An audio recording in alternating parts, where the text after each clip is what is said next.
Hey mom, welcome back. I'm so grateful to spend this time with you today. I have an exciting episode. If you are in a position where you need money fast, you need some quick cash, maybe not enough money at the end of the month, or you're just short on an upcoming bill, I'm going to teach you today several strategies that will earn you some money really fast. Like some are immediate, but they are all very quick, like within a few days even. So hit the thumbs up real quick and let's dive in. You've probably heard this one before, but it's donating plasma. Now, it's different than donating blood. You'll need to go to a specific plasma donation center, but they will pay you as plasma is a scarce resource. So it does involve a little bit of time. You can go usually twice a week and plan to spend a couple hours each time, but you can get paid a good amount of money each month, and usually you are paid immediately after donating. In my area right now, you can get anywhere from $800 to over $1,000 every month by donating your plasma twice a week. And of course, you don't have to go twice a week, but if you need some quick cash, this is a great way to get some right away. Number 2 is to sell things around your home. Now, we just finished our Declutter for Money challenge recently, so go back and listen to that if you haven't yet, if you need some inspiration on how to get started.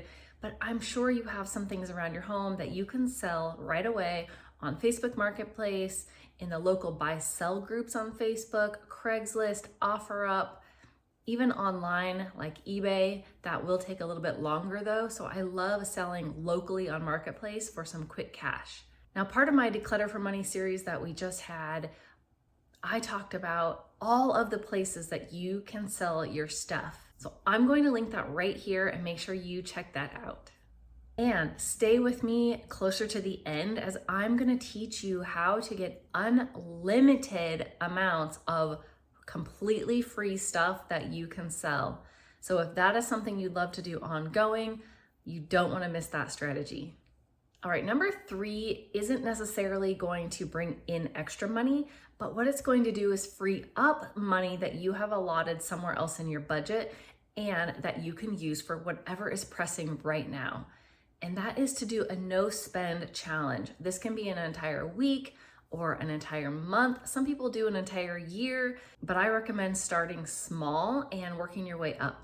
But a no spend week, you can get your entire family on board and truly not spend any money. Don't shop, don't buy anything extra. If you need food, buy it, but really stick to as minimal things to buy as you can. And if you can reduce what you would have spent in a week normally on, say, food, for example, or gas, or clothing, or haircuts by doing it yourself, whatever it is, get creative.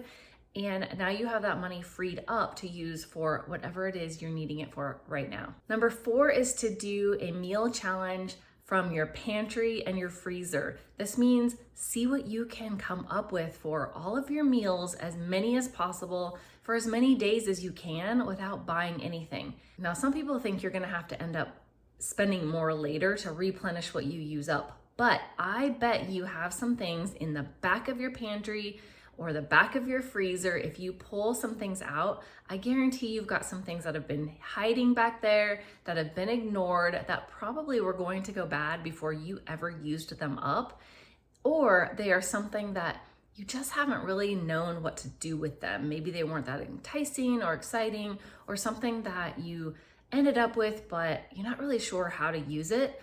Time to get on the internet and find a creative way to use that in a meal. This way you're using stock that would have gone bad or ignored instead of using up your stockpile of things that you'll just have to pay twice as much next week. And this frees up this week's grocery budget to use on whatever you need right now. Number 5 is to collect cans and bottles. And you can put out in your local Buy Nothing group, you can put a request out on just your social media to friends and family. You can let your friends know via text message, but also put an ad out on Marketplace that you're collecting cans and bottles.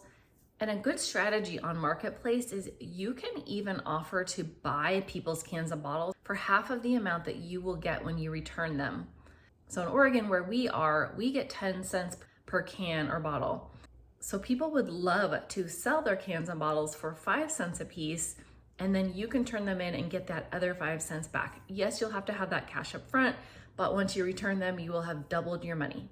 Number 6 is to look for free items that you can flip. And no, this is not the strategy I was talking about at the beginning. That will be coming up later in the episode on how you can get an unlimited amount of free stuff to sell.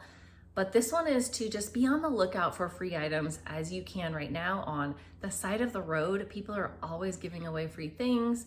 And on Facebook Marketplace, you can do a search for items with a price of 0 and look and see what you can get for free, and then turn around and sell those items. Number 7 is to make a quick offer of something that is a skill that you have and offer to sell it. So this works really well in local moms groups. I actually have a moms group that has a local chat where you can advertise. So look for the advertising posts to make sure that you aren't breaking any rules and getting kicked out of your group. But anything that you have a special skill on, you can sell it. This is just some quick cash right now. So you need a no-brainer price, meaning somebody would absolutely want to take you up on your offer because it's a really good price. So don't be afraid to price it low. It's just to give you some quick cash right now. And who knows, you may have such high demand that you can start raising your prices and you may turn it into a business. But for now, you need that quick cash. So make them an offer they cannot refuse. Here are some great examples of skills just to get your brain going, but you know yourself. Ask around, what would somebody pay you to teach them or to do for them?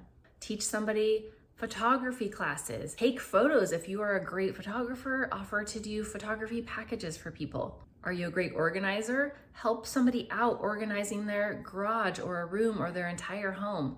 Help them plan a garage sale. Teach them how to preserve food or to bake. Are you great at couponing or finding great deals? How about pet sitting or house sitting or dog walking? You can even offer skills that may not seem like something that is a professional skill, but would save somebody else time, like house cleaning, running errands, personal shopping, meal prep, yard work. And if you have any great skills with kids or with certain subjects in school, tutoring is another option. So get creative, think about what you are good at, and put out an offer to your local moms groups.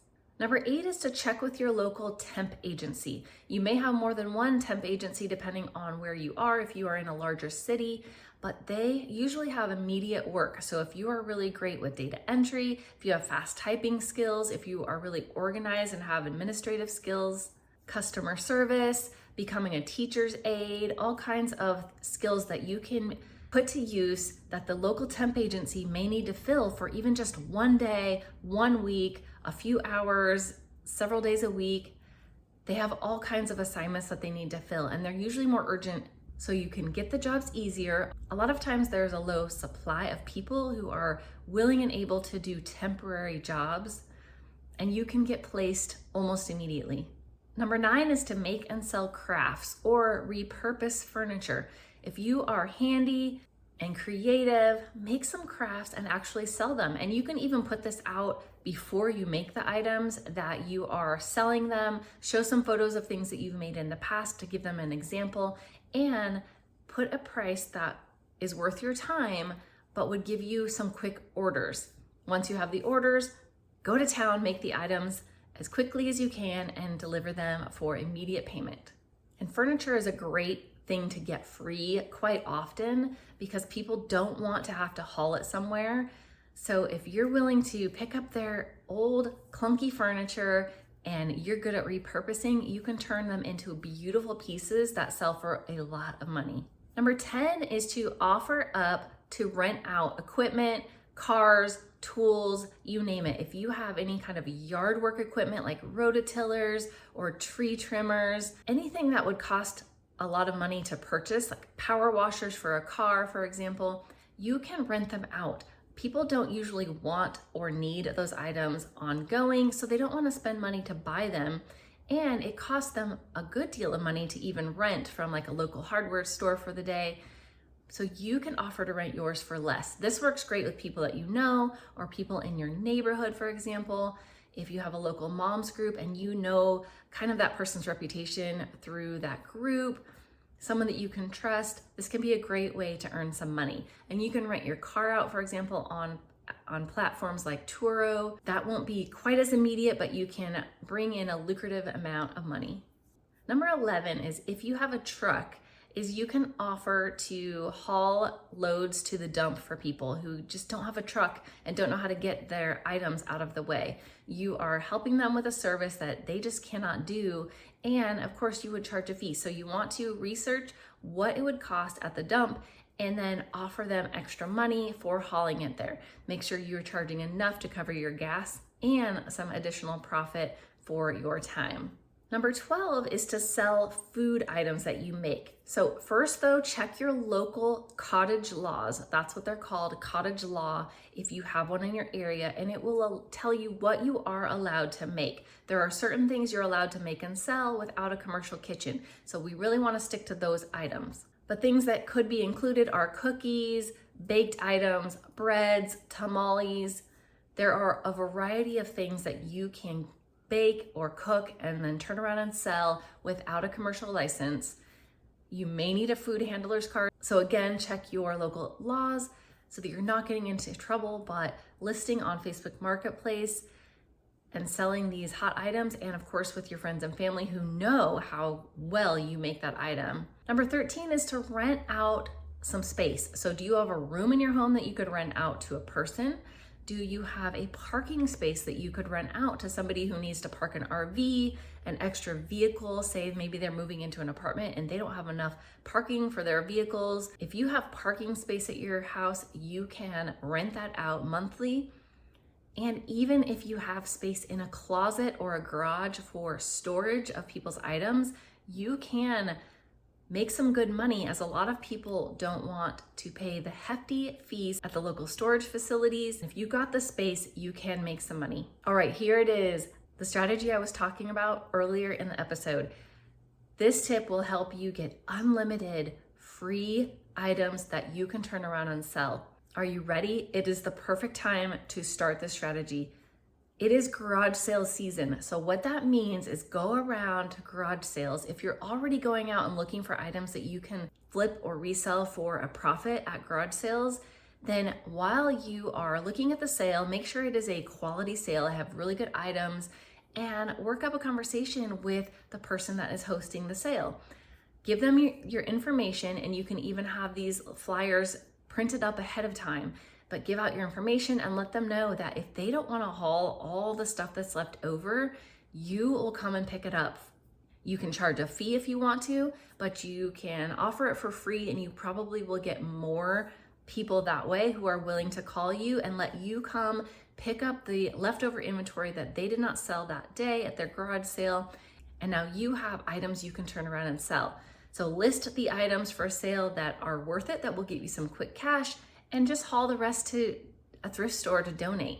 Or you can even put it out on your local Buy Nothing and have people come and take it off your hands without any extra work on your part. I used to do this, and trust me, so many people do not want to deal with their stuff at the end of the garage sale and are happy to call you and have you come take it all away. Just be choosy and offer it to the garage sales that have quality items that you can turn around and sell.